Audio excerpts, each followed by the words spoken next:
I'm keeping my eyes closed. You don't need to. Imagining myself,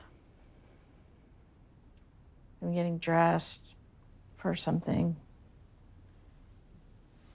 having people over Hanukkah. First thing I thought about was,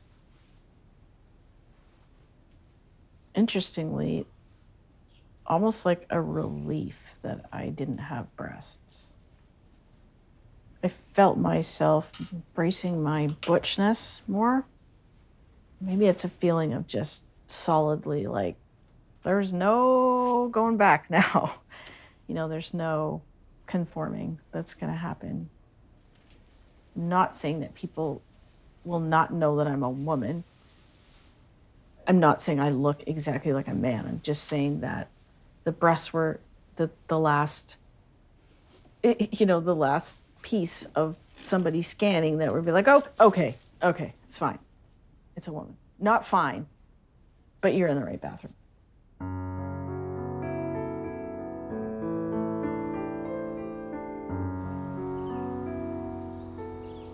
$1897? Yeah, well, they were born in 1930 something, so that would have made this person in his early 30s when he had the kids. This is Bear Lewin. Oh, that's my great-grandfather, born in Russia. Your great-grandmother's name was Bluma.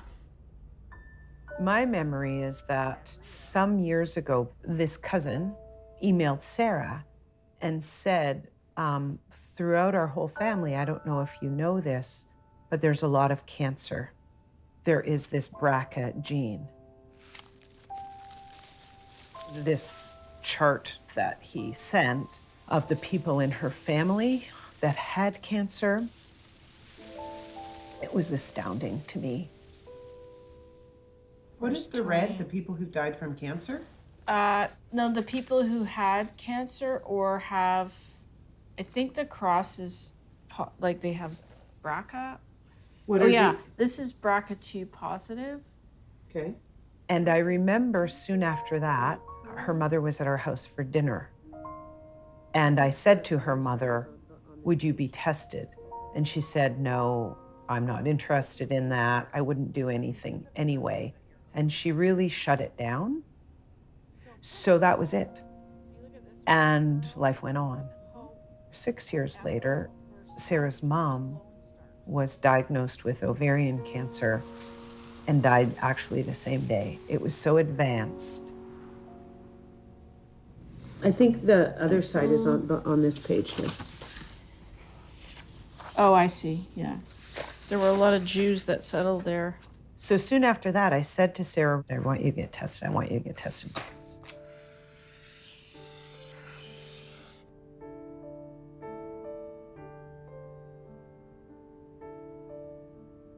I should read this again. Do you recognize your grandmother's writing? I sure do. All the recipe cards. Really? Oh, yeah.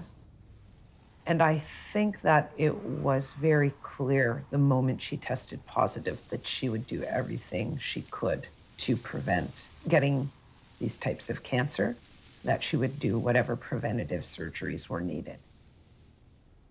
It's not that I have some deep connection to my breasts. I don't. It's more that it will exacerbate how amplify how I show up in the world, what I look like. I will be more non-conforming. People will wonder if I've transitioned, or they'll think even more so that I am a man or not a woman. It's unconscious bias. I'm at a conference and maybe there's 3 people who are like me and everybody thinks we're the same person for 3 days. Like, generally speaking, the culture appreciates and likes women who look a certain way, and they like men who look a certain way. I steel myself every day that I walk out in the world and wonder.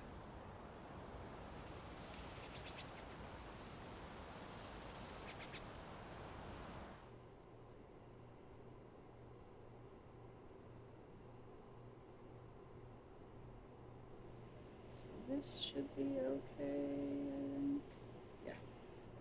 I think. Yeah. Just like so like prim and proper and the dress and pretty obvious where I'm supposed to be heading. It's so hard to even think about connecting to this little being. Maybe that. Not that. Maybe that. Oh, no one's going to believe me that I had a traumatic childhood because it all looks happy. Wow. It's practically an outfit I would wear today. Like, I don't know, but that's pretty rad. Same flat chest. Okay, a little contrast. My mom made that for me. Holy crap. It's horrendous. Yeah, same outfit as today, honestly. Like, yes! Gotta wear jeans and plaid. That's a great shot. You look fierce. When I think about my identity over the years, I've gone in and out of being myself and conforming to what I perceive others projecting onto me. Sometimes subtly and sometimes very obviously. I did feel pressure at like weddings and things to present myself. And there's pictures in the albums, boy, oof. Yeah, it just makes my skin crawl the way I dressed, you know, definitely more feminine.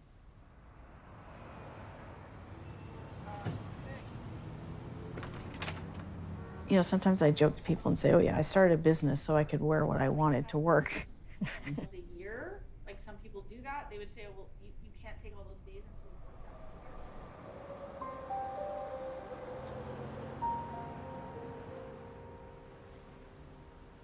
When I had to decide whether to have reconstruction or not, my initial reaction was no.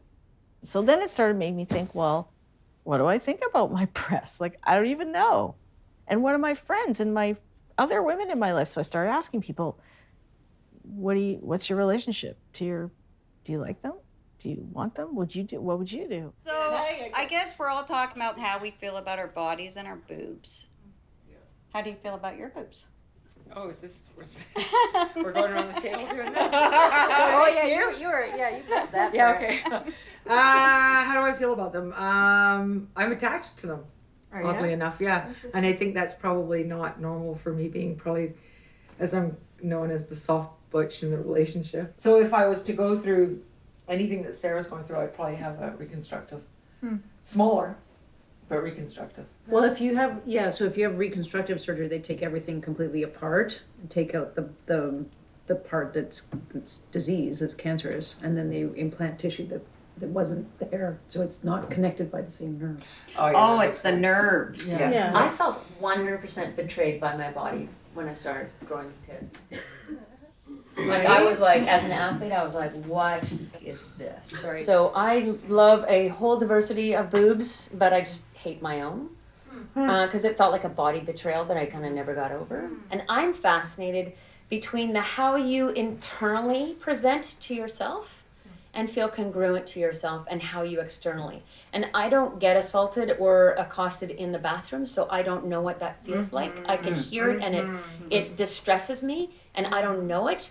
And I've always felt like a disconnect between how I even present externally and how I feel internally.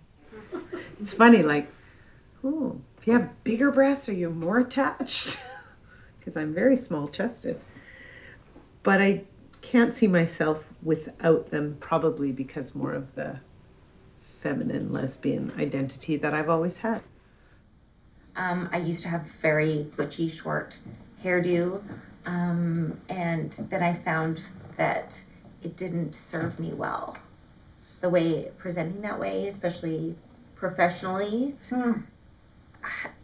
Sometimes I wonder, like, if this is how I really would present myself, if I really got to just be. I don't know. But if I think about my breasts, I think that I've always really liked them, which kind of surprises me a little bit. I feel like I would really grieve and miss my breasts if I had to get rid of them, but that I would let them go. That it wouldn't be something that I would fight for. My take on it would be slightly different. It's challenging. Like I find if I go into a washroom, I'm very clear. Like I'm like, right here they are. I'm supposed to be here. And I think that that would be the only thing. Like if I didn't have them, I'm like, how would I buy access to places? I get to be here because of this, and really that's kind of all that I feel like sometimes gets me in there.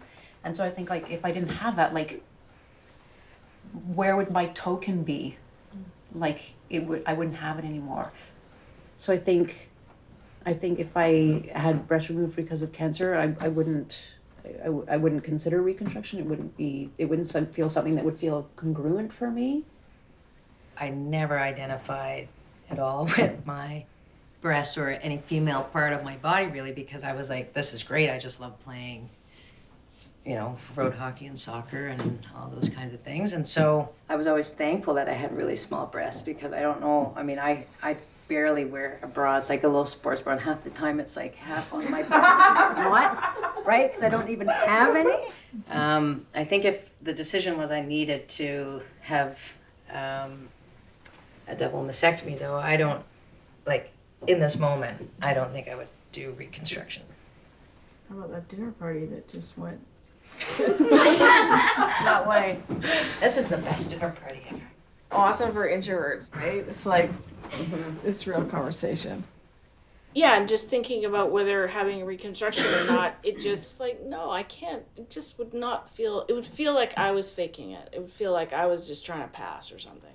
It's about self-acceptance for me. Yeah. It's like, because the way I am, okay, fine, I have some little bumps that get past me, but mostly people think I'm weird or I don't fit so I would have to do a lot to pass. I didn't have cancer, I'm not a guy, I'm not trans, not Jewish, I'm sort of Jewish. I'm Jewish enough to get the BRCA.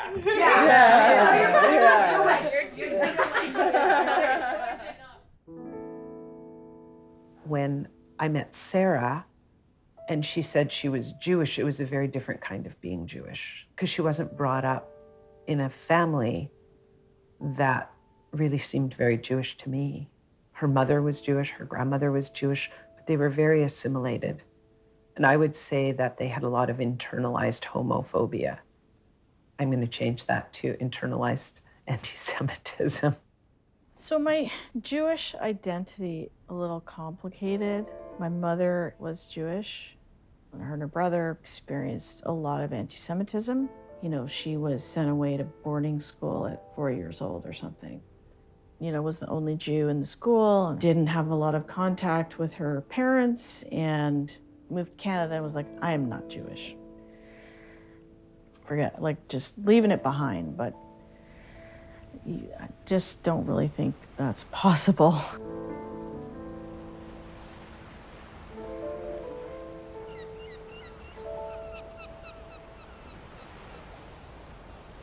It's interesting when I think about inheritance and, not just the genetic component, but my mother's story and what happened to her as a child. It makes sense that she was the person she was.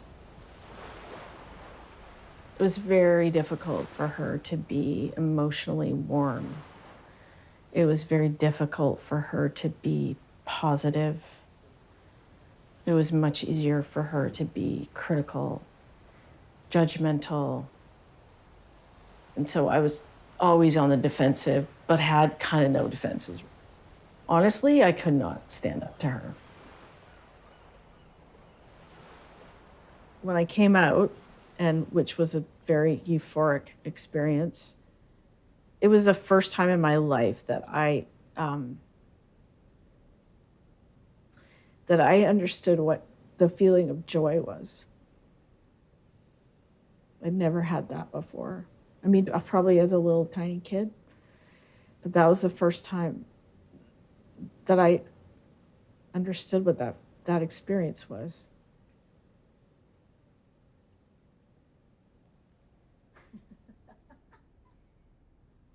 Did you think you'll be about half an hour? I'm a mom, I'm Jewish, I'm queer.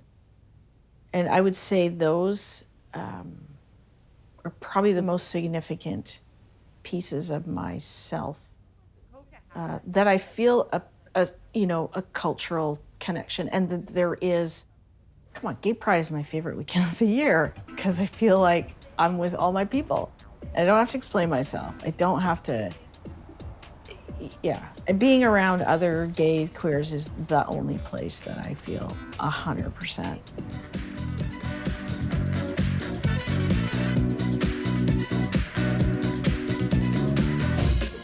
Like, it's a good thing that I look the way I do.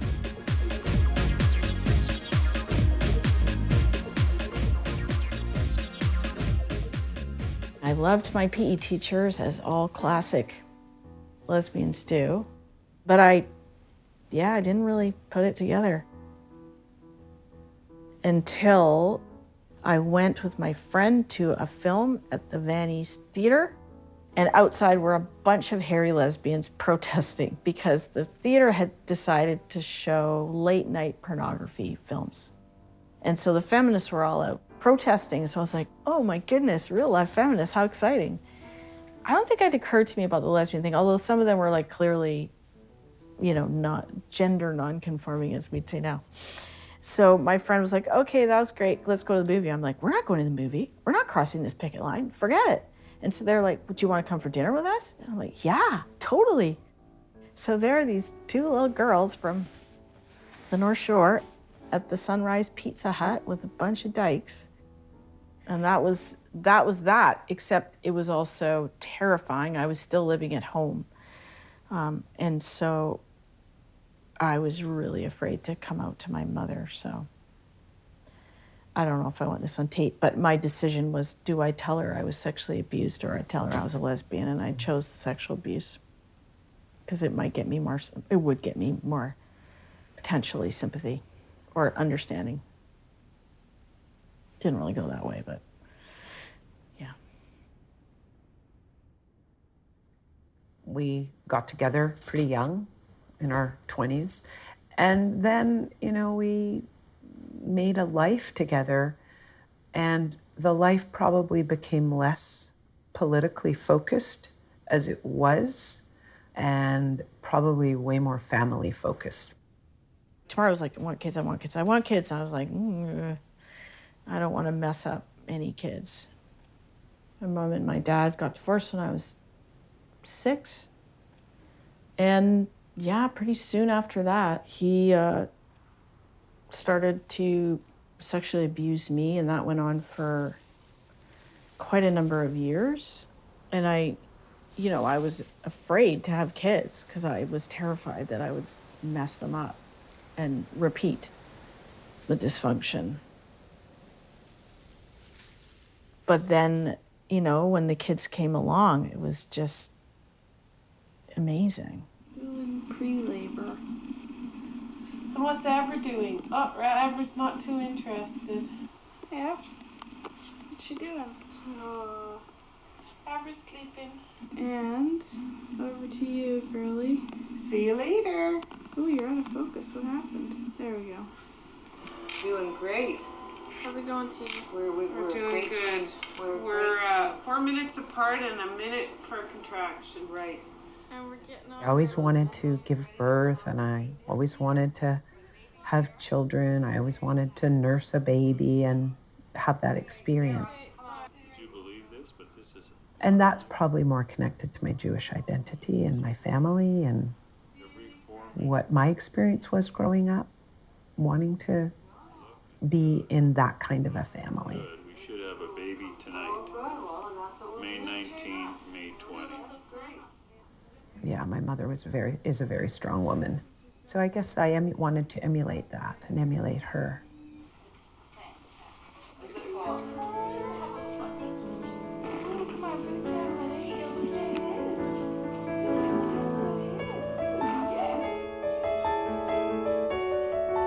He's eating the cake off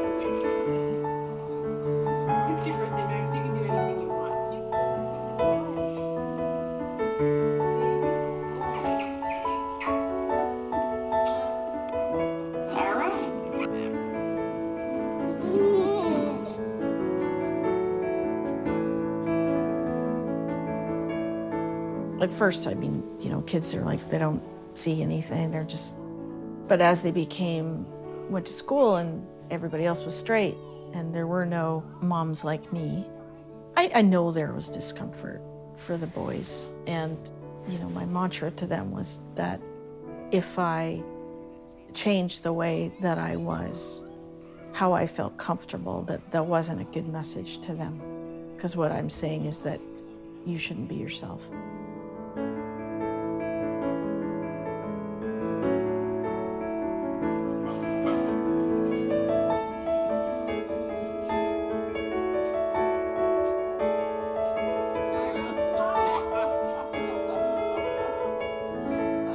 When Sarah tested positive, I think she was more surprised than I was. I am. When you tell me what you want. I don't like do circles. It's like, no, it's, yeah. I am so grateful that Sarah was able to find out that she has BRCA so quickly and then be able to do whatever she can as a precaution so she doesn't get, you know, these cancers. Let's get my nose in here too. Oops, So that you one's do drying what, up. that one? Yeah, they're both drying up a bit. So I try and stay on the side of the gratitude. Maybe just blob it everywhere. Just keep like going on it and see what happens. Ooh, I love all the little black bits. And then I feel like we need to do something. when I'm not in that place of gratitude that she doesn't have cancer and as far as we know won't have breast cancer, and I think, wow, how her body's going to change. It doesn't really get the nipple, but that's okay. Smush. It's hard. Ooh, could do something right there. That. Well, you do have beautiful breasts. Thank you. I have these hair breasts. It's been a long time that you've had those breasts.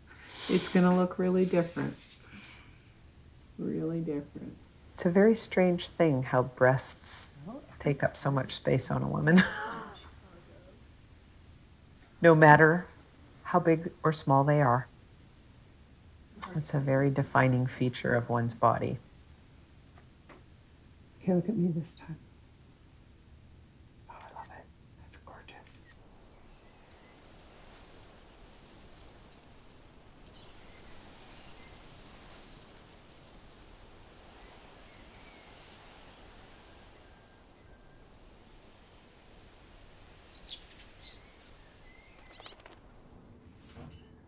Sarah's decision to not have reconstruction was not a joint decision. I don't think Sarah wants to know how I feel about it, if I was to be totally honest. I think that Sarah has so much to cope with herself, making this decision and the change in her body, and she's very anxious and very stressed about it. It's a very difficult thing for her that she's doing this. This has been Sarah's decision 100%. And I support whatever she's choosing to do. There certainly isn't a day I don't go without thinking about it a fair amount. And I've had like injuries and surgeries and like lots of painful stuff in my, so it's not like, oh, I've never had surgery or I've never felt pain. I've had some nasty things, but I'm just really scared.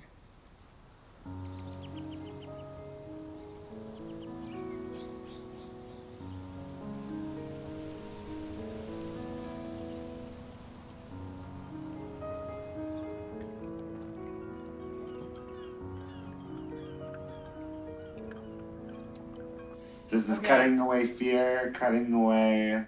Yeah. Yes. Exactly. Take a look at I like Okay, that. we'll just eat it with a I like spoon. that. I like that too. Okay. Beautiful. You're all watching me eat my nipple. We are eating your nipple. Maybe you were slowly getting to that place of resolve, Yeah, I think but you so. didn't really know it because it was just Yeah. anxious and anxiety ridden, and then all of a sudden, here's the day before or the morning of. I think the weekend of all the friends and family and that, all of that helped. Yeah. And the painting. It helped. I'm enjoying some of your clothes. I think this is yours. Cheers. How many people have texted you this morning?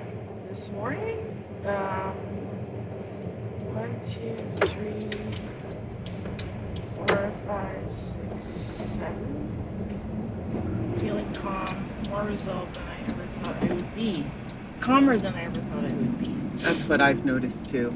You turned the corner this week, I think. I think, yeah, slowly up to yesterday. Yeah, something changed. I really felt. What do you think that is? I think it's all the things that we did, like all of the gatherings and all the talking and boob painting. I think all of it helped. I really do. And so glad. Feeling so incredibly supported and loved. Like, So impressed at how calm you are. So happy for you. yeah, I am too. I didn't think I would be like this. Good. Well, if you look to the right, you can see the sun coming up. Well, there's a silver lining. Celebrating your day. Yeah.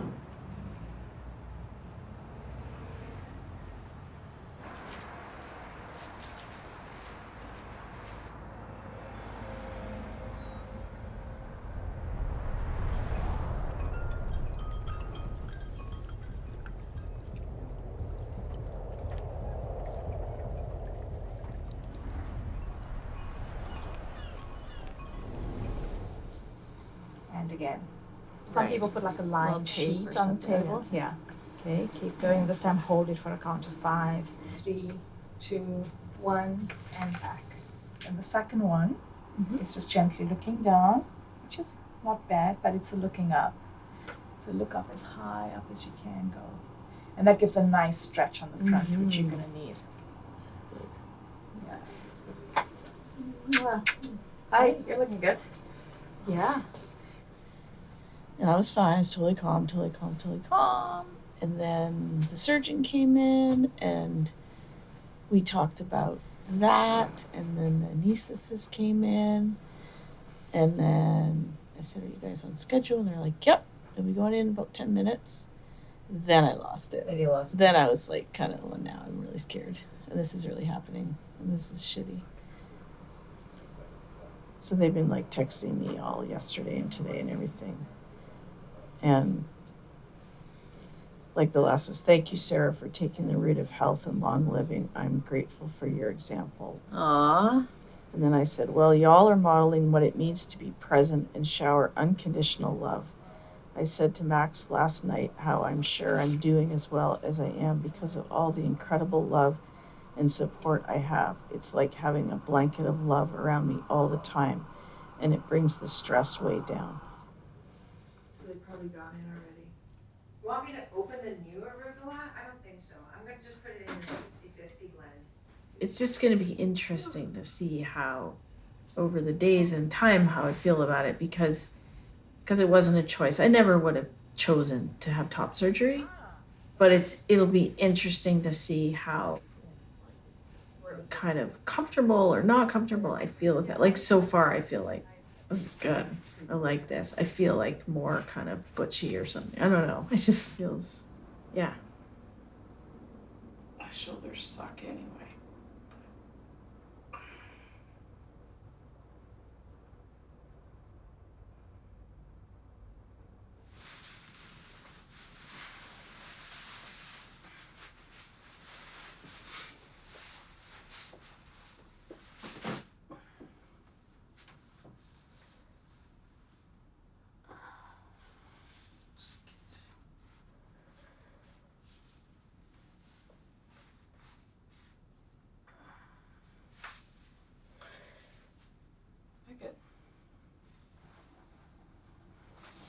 The whole whether I wear really tight t-shirts, I don't know yet. You know, I'm gonna see how the scars are and stuff, but it's almost like I said about the washroom, right? It's like I don't have the ticket anymore. So I either gotta live and just be like, here I am, it is what it is, or I gotta hide. You know, I think I'm tired of that piece. Tired of that one. Yep.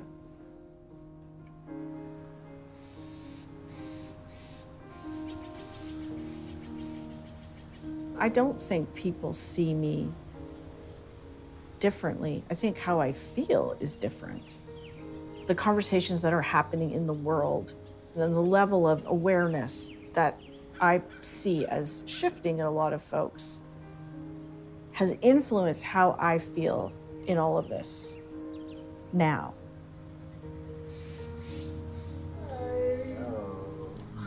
Hey. Welcome. Hey. It's been a little while. It's been a while. Hi, sweetheart. Nice to see you. Good to see Come you on too.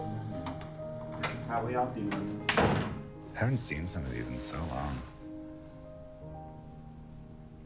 So I wanted to ask you all some questions. I've been really thinking about, as you know, a lot of things through this whole process, and it's just made me think about a lot of these places I've talked about being kind of in between things and not quite this, not quite that. And it's made me think about our family constellation and how, I just kind of wanted to ask and talk about going back to kind of our origins or what was it like to grow up in this kind of family? We wanted to just be normal so badly. Mm-hmm. Because we felt normal, but everyone around us told us that we weren't. Mm-hmm. Like your friends? Or just Yeah. culture? I think, both of it. I think everything. So I never felt like an outsider because I always knew that like there was love in our family, and I was kind of able to identify from a distance like, oh, there are some families that aren't as close as ours. And so I never really associated with you guys being gay as being different. I always associated you guys being gay with just being like loving. And I also like know for a fact that like so many of my friends have told me like I'm so jealous of like the family you grew up in and the love that you got. Did you feel like you had to be more straight around like your guy friends growing up? No. You started telling your friends like when you'd say goodbye, I love you. Yeah. And they would say I love you too. But I remember you doing that like as a teenager. Really, quite young. And The acceptance around emotions and the acceptance around feelings was something that I can't speak for other families, but I feel like was pretty unique for us. Part of it too is like, like to say I love you to someone, I mean, that is a very vulnerable thing to do. And so when we were to say it, we would get it back. And I think for like older generations, it's so scary to say I love you, to put yourself in that vulnerable of a position. And for us, it's like second nature. Like, that's something I'm very grateful for. Absolutely. Yeah. Do you remember being in the Pride Parade? Oh, yeah. That was so much fun. I loved it. I think that was another thing that, like, why I never felt like our family was... Well, we were different, but I never looked at it in a negative way, because every year we'd go to a Pride Parade where 100,000 people would cheer at us. And we were throwing out candy, and it was, like, so much fun. We'd look forward to it every year, you know? That's so true. I was just talking to Raina the other day. I was trying to remember when exactly you met her. So we met Raina. We lived in the same apartment Co-op? building. Yeah, co-op building. And she was like 7 or 8. And so we really took an interest in her because we really loved her. And then we were always her aunts. At that from point? her perspective. Yeah. When did like the term like goddaughter actually Right. like become a part of like your relationship That's such with a her? good question. I think we kind of decided together. But what's been interesting is now that they have Willow, Her daughter. her daughter, it's like we're grandmas.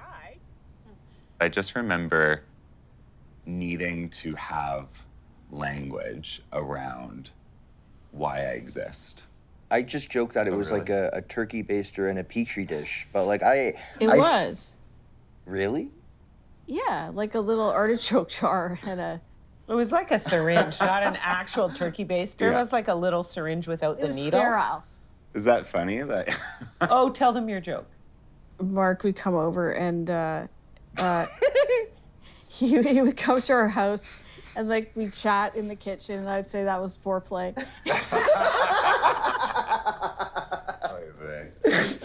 And then, you know, he'd go in the room and with the little jar. Oh God, he just did it on command? Yes. Oh my God. But why do you think it's weird in our culture that like it's not very normalized to have these discussions of like About sex and about sex and you It know is this is like Puritanism and- this is a very non-conventional relationship. So the way you guys had sex and got impregnated was so different than the shit we were learning in school. Maybe because we wanted everything to seem so normal. Huh. We never talked about it. That's very interesting. I think we were very aware of wanting to not f you up. Huh. And how did that turn out? How'd that turn out? It's no great. It's no great.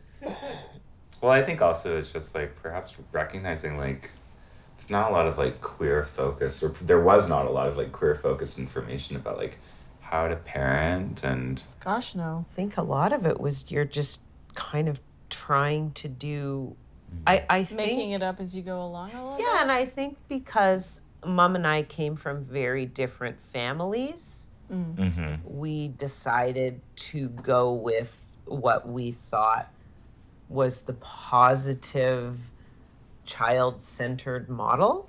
So we kind of just followed in the footsteps of my family. And 8, 9, 10, 11, 12, 13, so we need 5 folding chairs.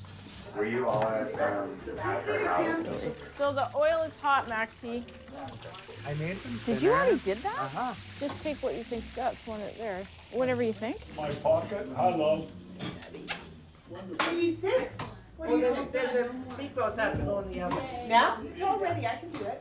But are they unthawed? I don't know. All I can say is, growing mold is shitty. Well, is there a dressing? Is a good question. But otherwise. Do you want to check it? Well, look at this amazing feast. I tried to join it, but it didn't go through. Can I look at you? With Jojo? No. Can I warm it up? The way that I present myself, the way that I'd act around my friends is like very different than how I'd act around you guys. But then when I did come out, it was not so much that it switched, but then I think I feel the most congruent when I'm with our family. Like the only reason why I'm able to be as comfortable as I am with myself is because of you guys. So it's been a big change. Interesting. And I think that's what I hear from you too, of just like, do you feel like your congruency, how do you feel now? Now being, what is it, like 2 years post-op? 2 years from surgery, yep. Yeah. What does that congruency feel like now? I think I'm getting more and more closer to congruency. I think I definitely realized that, you know, probably more comfortable not having breasts than having had breasts. Yeah. Did you feel that, when did you feel that way? When I had them taken off. Like immediately? Like right away? Wow. I mean, yeah, and then I kind of, you know, I think there's just that more kind of healing journey and sort of all the weirdness around that. But like when I look at myself in the mirror, flat chest, I feel more congruent. That's amazing. If you were to say, in this place you are now after these 3 years and all what's gone on, if you were to say something to Granny, what would it be? Probably the fact that she is gone, has made it easier for me to be more congruent. Yeah. Like I think her being in my life was made that hard. Still hard. Sure. So I'd probably say, sorry that you had to go so that I could be me. Mm-hmm.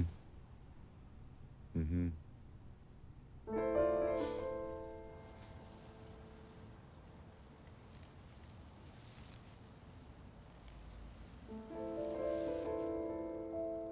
Okay, so That's a here's smart like thing to last do. time. Oh, I love it. Oh, wow. Isn't that great? It's so great. And here's this time. Let's rock and roll. Okay. Okay. Do it. Let's go. Right. So like, don't be shy. I love you. Mm-hmm. Oh, yeah, I guess you have to. Is it drying quickly? Let's go. Let's go, people. Yeah, and then you got to do. I'm trying to do a tree and plan view like we used to do. Oh my god! I love that. But This is like it's been a long time since I've done Are they that. 15 feet on center? Yeah, I'm trying. I know, right? Like. I think in the past, I always assumed that if I have to make this decision myself, I would get reconstruction. I'm not so sure that that's true anymore. Like a different direction or yeah. Right here? But it's, yeah, I kind of want to play. Right now I'm into like thinking about butch, and you know, maybe I'll start a butch club. Okay, and then let's do slightly more happy here. If you're happy, we're happy. Okay. Right. Yeah. If you're happy, we're happy. We don't know. We're not experts here. We're expert butches.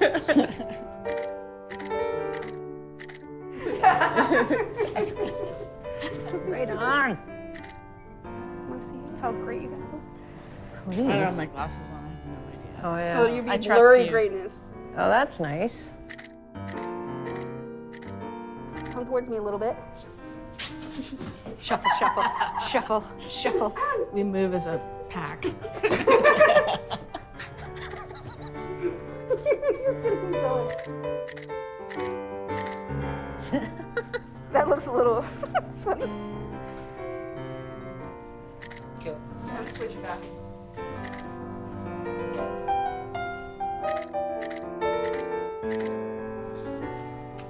Good? That looks Yeah. good. I might have to open it best. I'm having a hot flash. Oh, okay. Okay. Can I just do that? Yeah, where's the fan? Aren't there like usually fans at these photo shoots? Something like so my hair. Yeah, you need the blowing hair. Yes. That's what we call a menopausal blowjob. I've never heard that. That's great. I just made it up.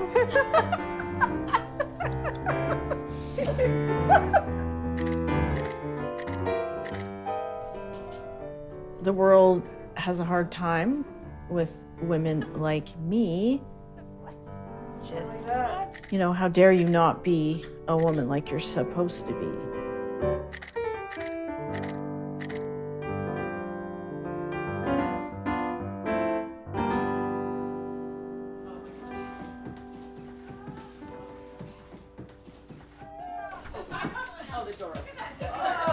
Whoa, you guys!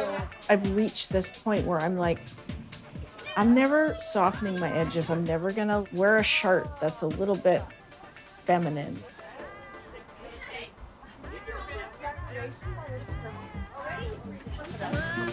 Oh my god. How good is that? Nancy, sir.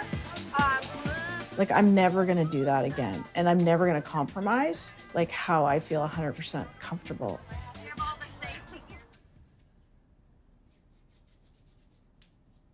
Wouldn't it be nice to live in a world where you don't have to advocate to exist? You just get to be yourself.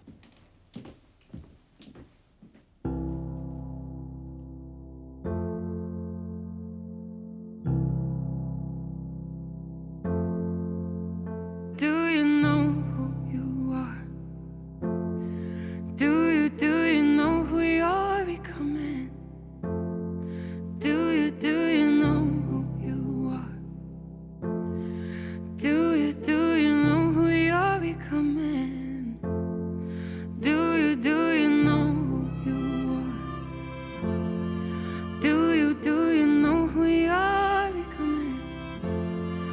Do you know who you are? Do you know who you are becoming?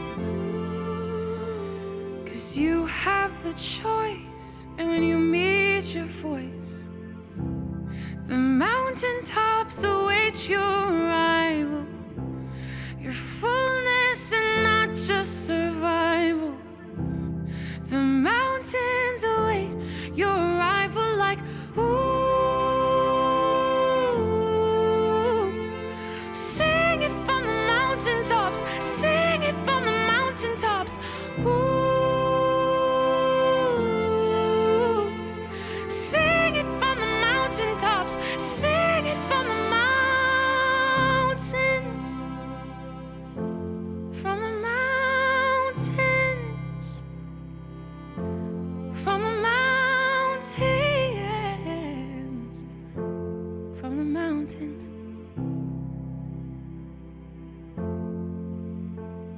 'Cause you have the choice, and when you meet your voice, the mountaintops await your arrival. Your fullness and not just survival.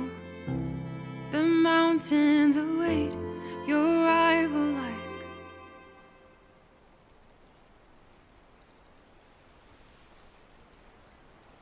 Take your time.